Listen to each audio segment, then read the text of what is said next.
The New York Islanders losing streak reaches 7 games after a 4-3 shootout loss to the Kraken. We have our key takeaways. Some things were better, including a milestone goal for Casey Cizikas. We also have a full preview of Saturday's game in Calgary. All that and more on today's Locked On Islanders podcast. Your Locked On Islanders, your daily podcast on the New York Islanders. Part of the Locked On Podcast Network, your team every day.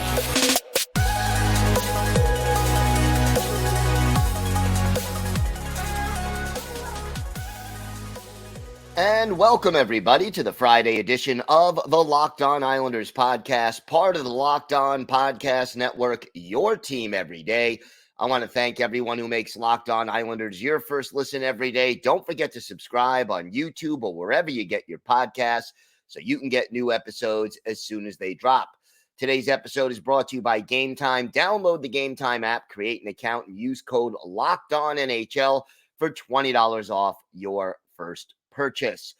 Boy, disappointing loss, 4-3 to the Kraken in OT. We'll get to, in a shootout. We'll get to all of that. But first, if there's something Islanders related on your mind, if you have a question, a comment, maybe a topic you'd like us to discuss on a future episode, feel free to email us at lockedonislanders@gmail.com.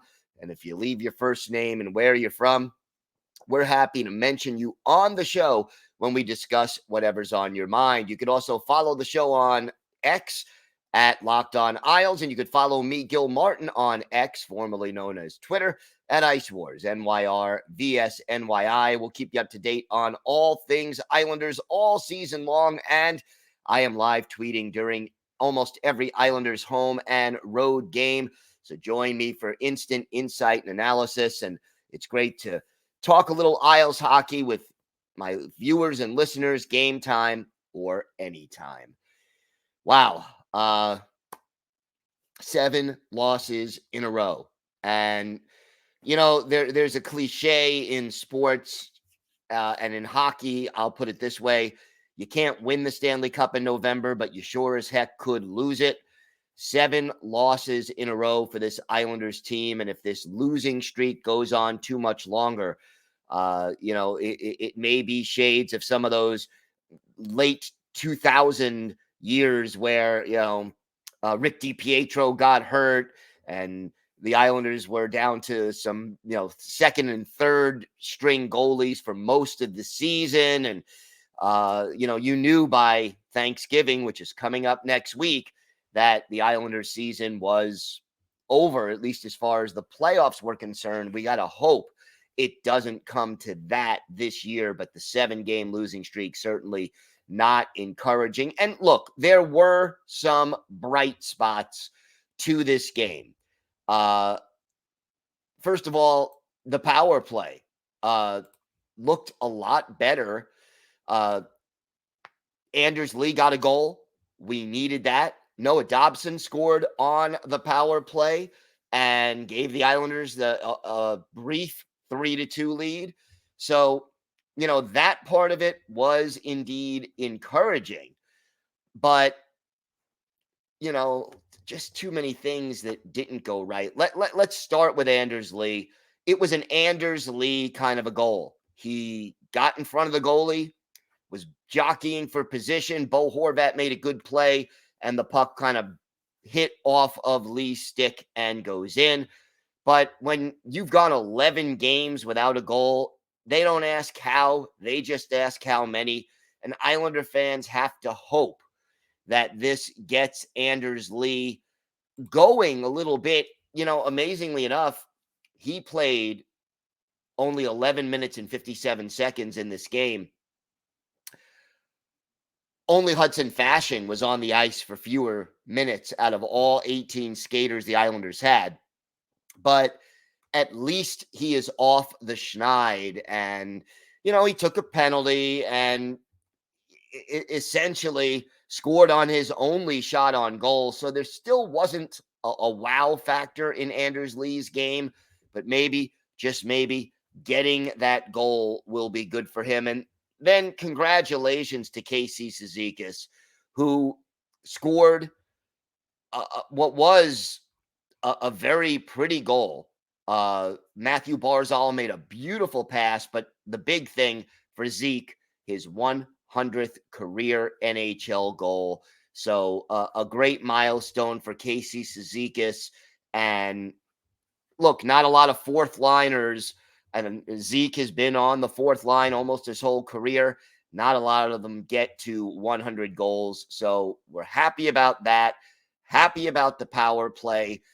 And, you know, in the first period, it looked like deja vu all over again, but the Islanders fought back and took the lead in the third period, only to watch it slip away again. So, you know, I think the second period was really good. The first 5 minutes of the game were really good for the Islanders, but then just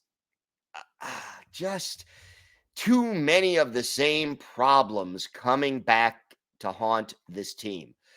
And let's do the hero and the GOAT of the game now, and then we'll talk about the problems in the second segment. The other thing, again, I think Semyon Varlamov played a solid game in goal. Islanders outshot again, only managed 24 shots on goal in 65 minutes of hockey, but Varley making 29 saves. Islanders outshot 32-24. So again, you get solid goaltending, but there were still, moments where you're just sort of wondering what could be happening. The power play does look better. And that's important for this hockey team because the power play has been a problem last year and a problem this year. And at least they're moving the puck. And the goal by Noah Dobson was a bullet. So there are some reasons for optimism. They did play a more consistent overall game. And there weren't too many moments. I would say, the second half of the first period and maybe a little bit in the second period. But for the most part, there weren't too many moments where this team was just playing dreadful hockey. And they weren't spending 3-4 minutes at a time in their own zone. Yeah, one time I did tweet out, this is not a Seattle power play, but it sure looks like one. But for the most part, this was the most consistent performance, the closest they came to a 60-minute effort during this losing streak, which unfortunately does continue. But look, we have got a lot to discuss. So, before we go to the break, our hero and our go to the game. Hero of the game, I'm giving it to Zeke. You get your 100th goal. You score a pretty goal to boot. Casey Cizikas gets that hero of the game. And as far as go to the game, I don't like handing out the go to the game, but Scott Mayfield, and I know he's playing hurt, and I know he's struggling through the injury to stay in the lineup because the team needs him. But, 2 penalties back to back that both end up late in the first period or middle and late into the first period. And both times the puck ends up in the back of the net. I got to give it to Mayfield. But again, little asterisks next to it just because we know he's playing hurt and we know he's struggling through and kind of taking one for the team. All right, we have got a lot more to get to on today's show. We will talk about what's wrong with this team, why they're not able to end up on the winning side of, 7 straight games. So we'll talk about that. And we'll also preview our game in Calgary on Saturday that'll close out this 4-game road trip.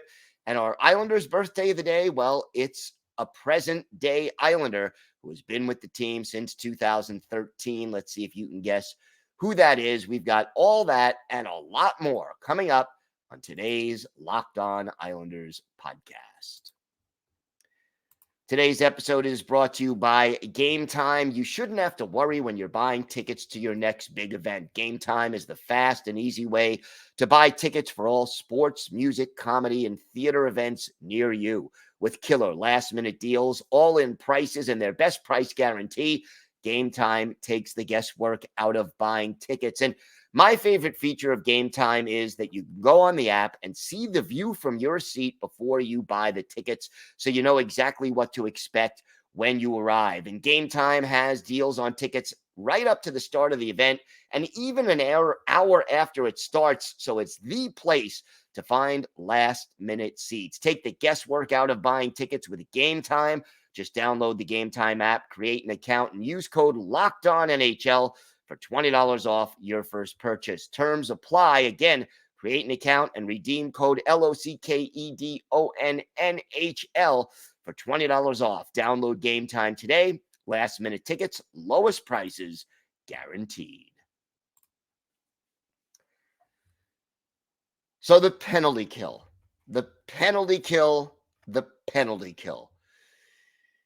Two things related to that. Number one, the Islanders just keep taking too many of those penalties where I'm a step behind, I'm going to grab somebody, pull them down.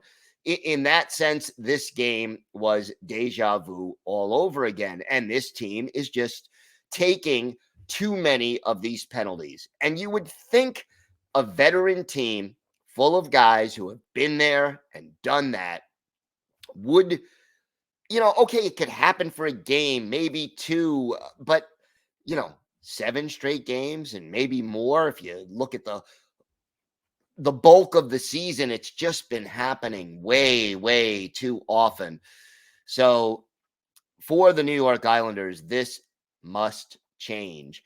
And then just as the power play seems to be improving, the penalty kill is falling apart. And that is, it is unbelievable that the Islanders have given up, 10 power play goals, if I'm not mistaken, in the last 3 games. You show me a team that gives up 10 power play goals in 3 games, and I'll show you a team on a losing streak.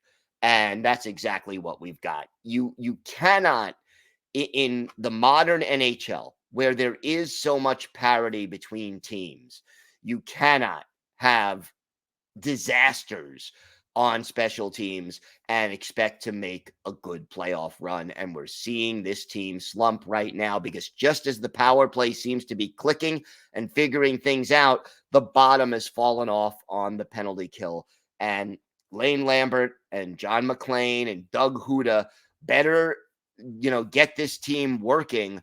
I know they have to fly today, Friday, out to Calgary, but if they're going to do a morning skate or they're going to do a practice today, boy, oh boy, they better work on the PK. And I'll add this. A lot of talk on social media right now and in the comments on YouTube and everything else about Lane Lambert's job situation.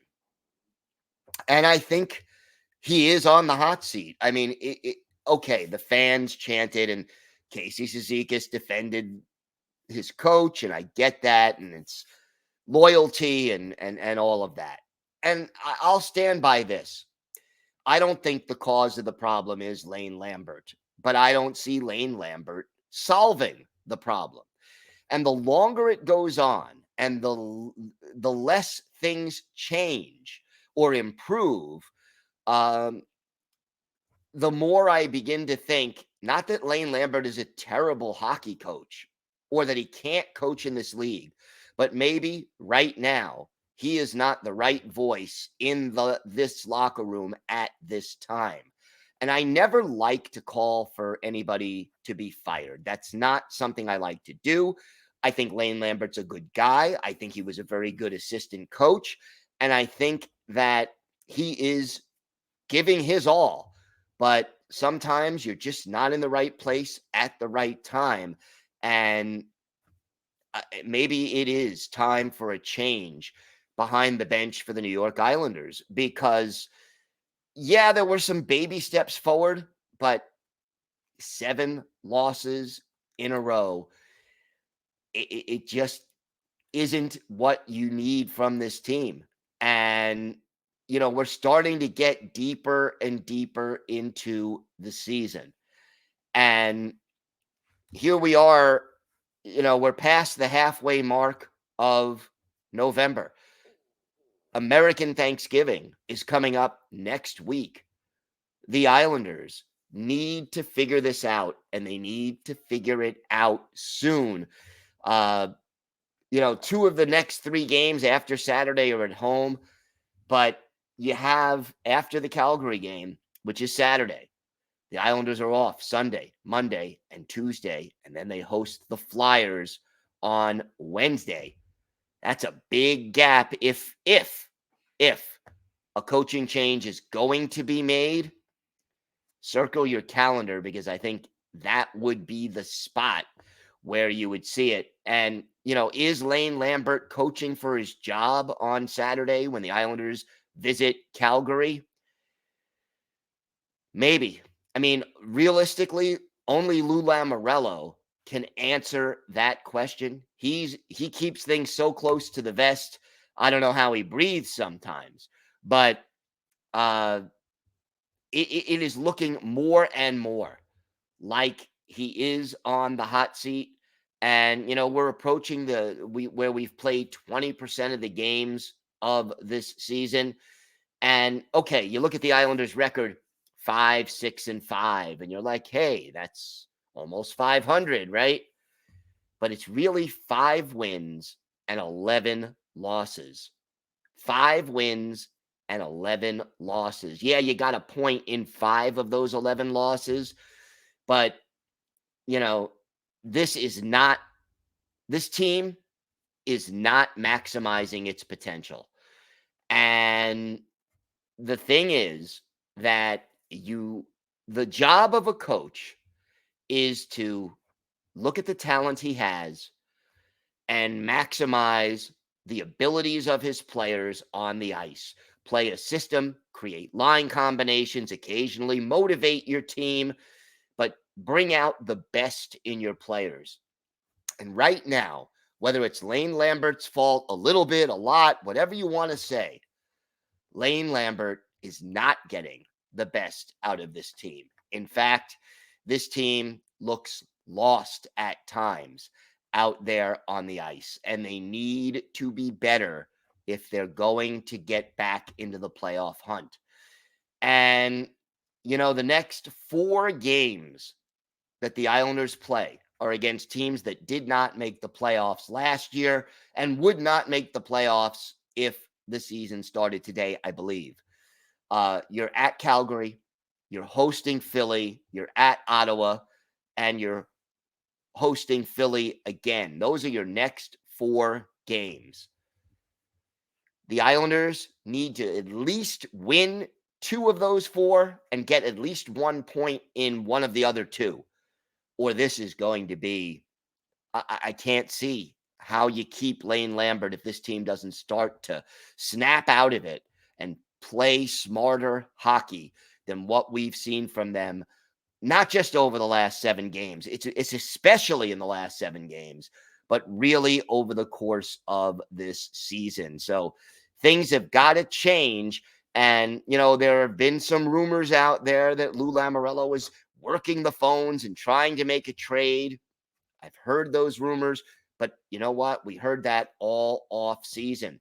And this team, because of the contracts that have been given out to players, the lack of prospects, the fact that to make changes because of the cap situation, you'd have to trade away some high-priced, underperforming players.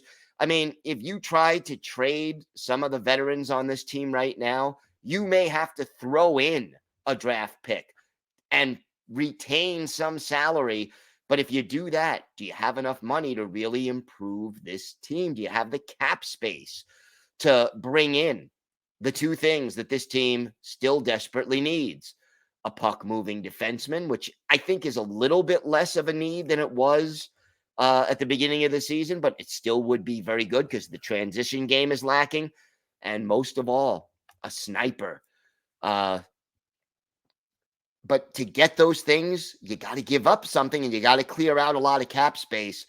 It is not impossible, but it is not easy, and we'll see what, if anything, Lou Lamoriello can put together.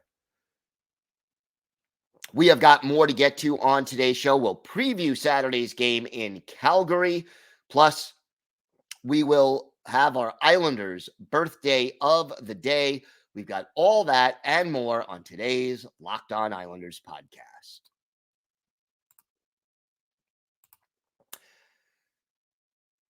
Today's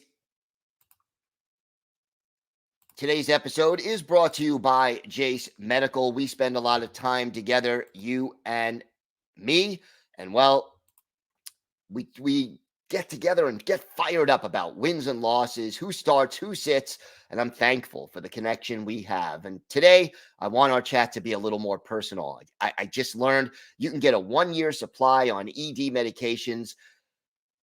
You realize what that means? Bring on extended travel, bring on the next natural disaster or supply chain issue. You're covered, my friend. You don't have to worry about whether or not you can refill your generics for Cialis or Viagra. This is possible because of our friends at Jace Medical. Go online right now at jacemedical.com to receive your 12-month supply on your daily medication. Remember to use promo code LOCKEDON at checkout for a discount as well. If you or someone you love would love to get some peace of mind by having a year's supply of any daily med, go to jacemedical.com and see if it's offered for you. Remember, use promo code LOCKEDON for $20 off your first purchase at jasemedical.com. Locked On has launched the first ever national sports 24/7 streaming channel on YouTube. Locked On Sports Today is here for you 24/7, covering the top sports stories of the day with the local experts of Locked On, plus our national shows covering every league, including Locked On NHL. Go to Locked On Sports Today on YouTube and subscribe to the first ever national sports 24/7 streaming channel. Islanders, Flames coming up Saturday. Big game. Islanders got to win it. Got to get back on track. It's a 7 o'clock Eastern time start. And remember, you can catch every minute of the Islanders' hometown radio broadcast on SiriusXM on the SXM app. Just do a search for Islanders. The Flames coming off a 5-2 win over the Vancouver Canucks on Thursday. A solid performance by Vancouver. Jacob Markstrom was the goalie in that game. So the Flames beating the Canucks, and they are now 6-8-2 on the year, right around the same record as the Islanders. Goal scoring is the big issue for the Flames. The 5 goals they got against the Canucks notwithstanding, they came into that game 28th in the league in goals scored. They were middle of the pack, 19th in goals against, and their power play has been struggling. They are 26th in the league with the extra attacker. And by the way, none of the goals they scored last night against Vancouver came on the man advantage. The PK, however, very solid, 4th in the league. So the Islanders' power play will have a challenge ahead of it. The problem is goal scoring. And coming into last night's game, no player had more than 4 goals. Blake Coleman and Andrew Mangiapane had 4, but Nazem Kadri had 3, but putting the puck in the net has been the big problem for the Calgary Flames. The line combinations for Calgary at this point: Elias Lindholm centers Adam Ruzicka and Mangiapane on the top line. Nazem Kadri is the center on the second line with Connor Zary to his left, Martin Prospissel on his right. That's a tongue twister. Mikhail Backlund centers Jonathan Huberdeau and Blake Coleman on the third line, and then Igor Sarangovich The former New Jersey Devil centers A.J. Greer and Dylan Dubé on the fourth line. Mackenzie Weegar and Rasmus Anderson are the top defense pair. Noah Hannafin and Chris Tanev are the second pair. And Nikita Zadarov and Nick D. Simone are the third pair. The goalies, Markstrom and Daniel Vladar. I assume the Islanders will be going with Ilya Sorokin. And I don't know whether they go back with Markstrom, who played very nicely against Vancouver, or they turn to Vladar. So far, Markstrom has started 11 games, Vladar 4, and Dustin Wolf played in 1. So we'll see. By the way, 2 straight wins now for Calgary. So the Flames may be starting to come out of this slump. Islanders have got to just get back to basics and if they could kill penalties, man, it would just stop taking bad penalties and kill the penalties they do take. Would go a long way to getting this team off the schneid. And you know what? Got to figure out something for overtimes and for shootouts, because right now this team, again, just 0 for 5 now in shootouts and overtimes, and that's just, again, costing you points that you can't afford not to have at the end of the season. All right, time for our Islanders birthday of the day, and Saturday will be the 36th birthday of Islanders winger Cal Clutterbuck, a Welland, Ontario native drafted by the Minnesota Wild in the 3rd round back in 2006.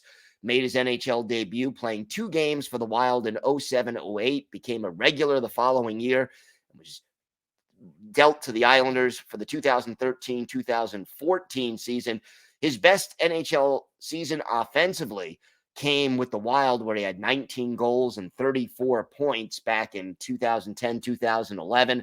He is the NHL's all-time official hit leader, keeping in mind that hits weren't officially compiled as a statistic until very recently. And oh yeah, Cal Clutterbuck closing in on 1,000 career NHL games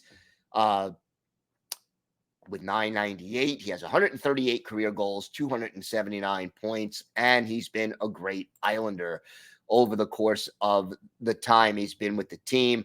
One of his better games with the Isles, we go back to March 26th, 2016 at the PNC Arena. Islanders with J.F. Berube in goal against Eddie Lack in goal for the Carolina Hurricanes. And in this game, we got Cal Clutterbuck with 2 goals, including the game winner. He scored on both of his shots. Played in 14 minutes and 4 seconds.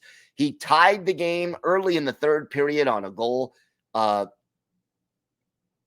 tied it at 3. Casey Cizikas and Calvin DeHaan the assists, and won it in overtime with 14 seconds left in the extra session. Brock Nelson and Nick Leddy assisted on that.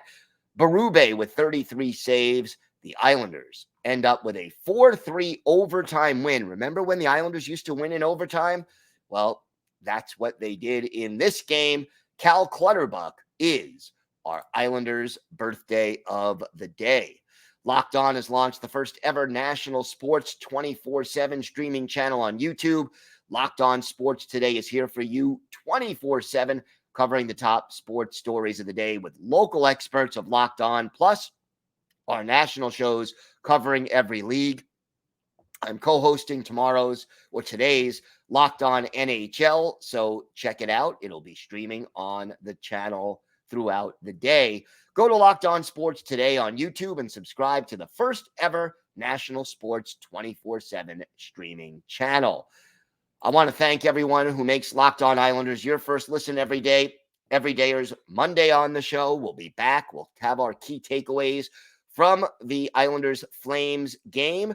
And if there's any big news, of course, we'll bring you that. And I promise you, I'll get to the mailbag questions. I know you've been emailing them in, but with these late finishes and a lot going on, I have sort of put them off. But if you've sent in an email, I'm going to get to them on Monday. So please send me any other questions or comments that you have if you want your email on the show. Again, the only way I won't get to the emails is if there's major breaking news concerning this team. Until then, have a great weekend, everybody. Stay safe. And of course, let's go Islanders.